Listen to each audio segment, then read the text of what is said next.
Import करेंगे file MySQL as SQL। अब क्या करना है, सबसे पहले हमें कनेक्शन बनाना है MySQL डेटाबेस के साथ। तो यहाँ लिखेंगे इसके अंदर, इस पाई MySQL मॉड्यूल के अंदर एक फंक्शन है जिसका नाम है कनेक्ट, और इस कनेक्ट फंक्शन के अंदर आपको कुछ बातें बतानी है। क्या क्या बातें बतानी है? सबसे पहले आप ये बताइए कि आपका जो MySQL है वो किस यूज़र पे चल रहा है। तो आप बताएंगे रूट यूज़र पे आपका चल रहा है। तो यहाँ लिखेंगे यूज़र इक्वल टू रूट।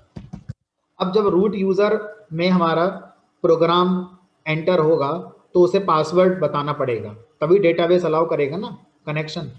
तो ऐसा करने के लिए क्या होगा, एक मिनट रुकिए, एक मिनट।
चलिए, सो यहाँ पर आप यूजर नेम बताएंगे अपना, रूट सॉरी यूजर बताएंगे रूट, और उसका बताएंगे पासवर्ड। तो पासवर्ड इज इक्वल टू, और यहाँ पर आपने पासवर्ड का नाम जो आपने दिया था अपने वाले डेटाबेस का वो लिखना है आपने, है ना। ये मैंने अपने वाले यूजर का पासवर्ड लिखा है। फिर आपको बताना होगा कि उस यूजर के अंदर डेटाबेस भी तो आपने बनाया था, तो किस डेटाबेस में आप जाना चाहते हैं। तो यहाँ लिखेंगे डेटाबेस इक्वल टू डेटाबेस का नाम। तो मैंने अपने लैपटॉप पर जो बनाया आपके बैच के टाइम के नाम से बनाया है 11:32:1। अब आपने किस नाम से बनाया है वो आपको पता होगा। एक ऑप्शनल आर्गुमेंट है, वो क्या है, क्या ये जो डेटाबेस है इसी लैपटॉप पर इंस्टॉल्ड है। ऐसा तो नहीं है कि किसी रिमोट मशीन पर रखा है, किसी दूसरे लैपटॉप पर रखा है और नेटवर्क के साथ आप उसे यूज कर रहे हैं। अगर ऐसा है तो फिर आप यहाँ लिखेंगे होस्ट। होस्ट इक्वल टू उस मशीन का आईपी एड्रेस जहां पर आपका MySQL इंस्टॉल किया गया है। मान लो 192.168.1 कुछ भी, मतलब ये आपको पहले पूछना होगा। किससे पूछे? जिस मशीन पर आपका MySQL इंस्टॉल किया गया है उसका आईपी एड्रेस लिखना है। और अगर ये सेम मशीन पे इंस्टॉल्ड है, यहाँ पर ही प्रोग्राम चल रहा है और इसी लैपटॉप पर इंस्टॉल्ड है, तो आप लिख सकते हैं लोकल होस्ट। ठीक है, और नहीं भी लिखेंगे तब भी चल जाएगा, क्योंकि बाय डिफॉल्ट वो कहां सर्च करेगा, सेम मशीन पर सर्च करेगा इस डेटाबेस को।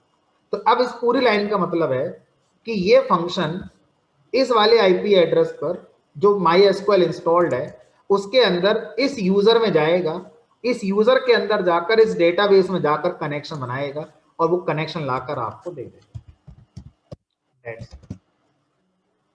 अगर इनमें से कुछ भी गलत है तो यहाँ पर एरर आ जाएगी। जैसे पासवर्ड आपका जल्दीबाजी में गलत लिख दिया तो इस तरह की एरर आएगी।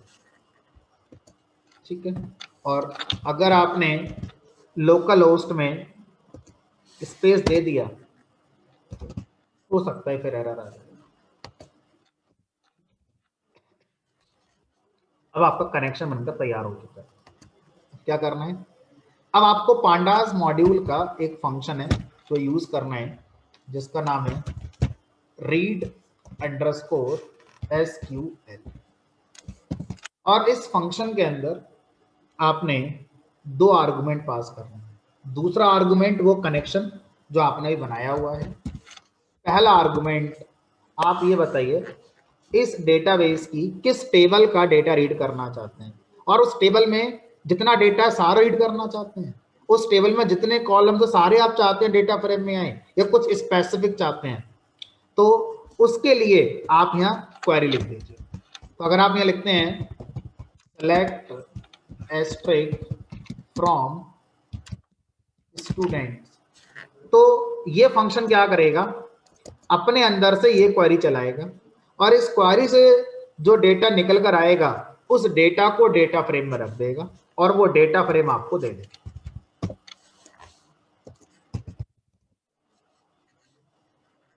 ये आ गया आपका डेटा,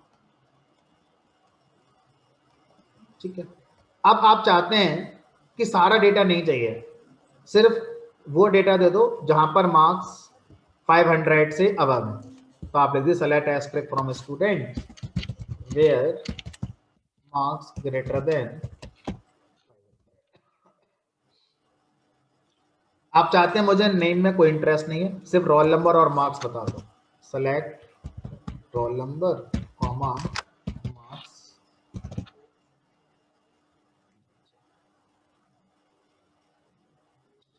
तो इस तरह से हम क्या कर सकते हैं, इस तरह से किसी भी डेटाबेस की टेबल का डेटा फ्रेम में हम